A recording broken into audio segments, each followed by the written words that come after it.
दुनिया की सबसे तेज छुरी हमारी जबान है और दुनिया के सबसे खतरनाक हथियार हमारे शब्द हैं, जो बिना किसी का खून बहाए लोगों को अंदर ही अंदर मार सकते हैं।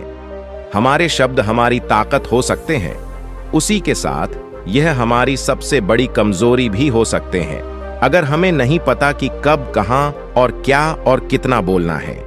यदि हम सही समय पर सही इरादे के साथ सही शब्दों का प्रयोग करते हैं तो यह हमें एक सफल व्यक्ति बनाता है, लेकिन अगर हम सही समय पर सही इरादे से सही शब्दों का इस्तेमाल नहीं करते तो यह हमारे जीवन को नर्क से बदतर बना सकता है। तो चलिए जानते हैं एक कहानी के माध्यम से चुप रहकर जीवन को कैसे बदला जा सकता है। जापान में एक बहुत ही प्रसिद्ध बौद्ध भिक्षु रहा करते थे। उनका नाम रिसाई था। रिसाई अकेले रहते थे। दुनिया के शोर शराबे से दूर जंगल में वो रहते थे और वह बड़े ही ध्यानी और प्रभु भक्त व्यक्ति थे, इसलिए वह पूरे जापान में बहुत प्रसिद्ध थे।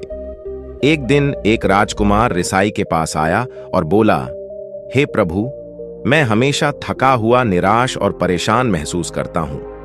मेरा मन बहुत अशांत रहता है, हालांकि मेरे पास सब कुछ है, दौलत, शोहरत, सुख सुविधाएं जो हर व्यक्ति चाहता है या पाने की चाहत करता है, लेकिन फिर भी मेरे अंदर इतनी अशांति और चिंता क्यों है?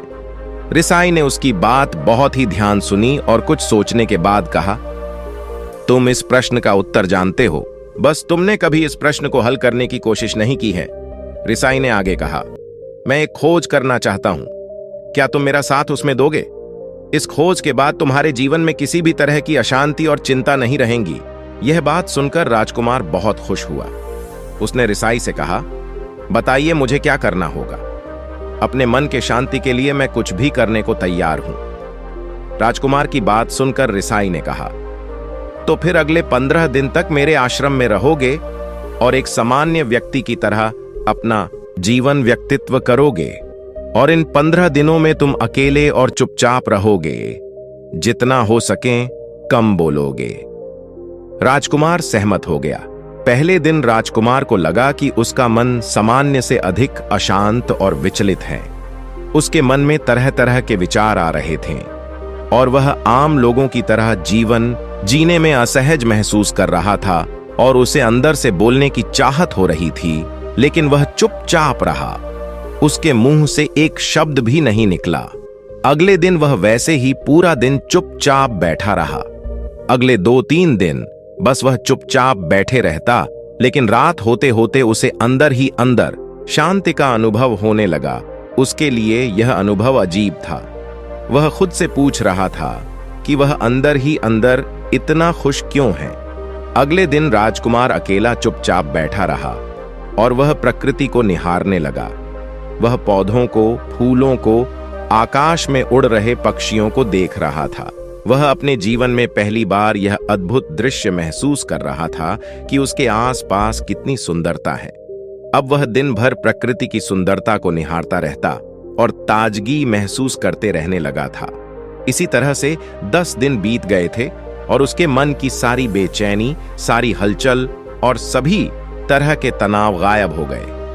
11वें दिन की सुबह राजकुमार फिर से एकांत में बैठ गया और कुछ ही मिनटों में उसकी आंखें अपने आप बंद हो गईं और वह गहरे ध्यान में चला गया। वह पूरे दिन वहीं पर ध्यान लगा के बैठा रहा और गहरे ध्यान में डूबा रहा। ना कोई शब्द, ना कोई चिंता। राजकुमार भीतर से असीम शांति और आनंद से भर गया। राजकुमार अपने बाकी के 4 दिन इसी तरह व्यतीत करने के बाद रिसाई के पास गया और उन्हें प्रणाम किया और बोला, हे भिक्षु महाराज, मुझे उत्तर मिल गया कि मेरे में इतनी उथल पुथल और चिंता क्यों था। मैं जान गया कि मेरा मन इतना अशांत और विचलित क्यों था। रिसाई ने मुस्कुराते हुए कहा, बताऊं क्या उत्तर मिला तुम्हें?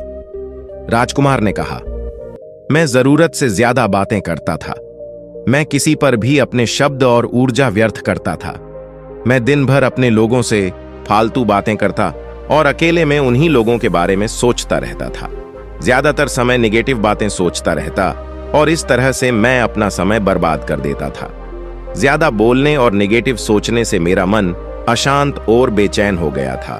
इसी वजह से मैं किसी काम को ठीक से नहीं कर पा रहा था, जिसकी वजह से मैं हर काम में असफल होने लगा और फिर इन्हीं लगातार मिलने वाली असफलताओं की वजह से ही मैं उदास और चिड़चिड़ा हो गया। इन्हीं सभी चीजों के वजह से मेरा जीवन बर्बाद हो रहा था। यहां पर हुए 15 दिन मेरे लिए पूरी तरह से अलग थे। मुझे कुछ अलग ही एहसास यहां पर हो रहा था। अब मुझे ऐसा लग रहा है मैं अपना जीवन पूरी तरह से जी रहा हूं, लेकिन इसके पहले मैं अपना जीवन गलत तरीके से जी रहा था। जीवन में खुद को जानना और समझना बहुत जरूरी होता है, जो मैंने पिछले 15 दिनों में अनुभव किया। राजकुमार की सारी बातें सुनने के बाद रिसाई ने कहा, सिर्फ तुम ही नहीं, दुनिया में ज्यादातर लोग जरूरत से अधिक बोलते हैं। आज भी लोग ज्यादातर समय केवल दूसरों को नीचा दिखाने के लिए ही बर्बाद करते हैं। रिसाई ने राजकुमार को चुप रहने का महत्व समझाते हुए कहा, एक बार गौतम बुद्ध से उनके एक शिष्य ने पूछा, आप ज्यादातर चुप क्यों रहते हैं? तब बुद्ध उन्हें चुप रहने के फायदे को समझाते हैं। चुप रहने से व्यक्ति अंदर से अनंत शांति और गहराइयों में होता है। मौन अपने भीतर उतरने की पहली सीढ़ी है। मौन के बिना खुद को जानना असंभव है।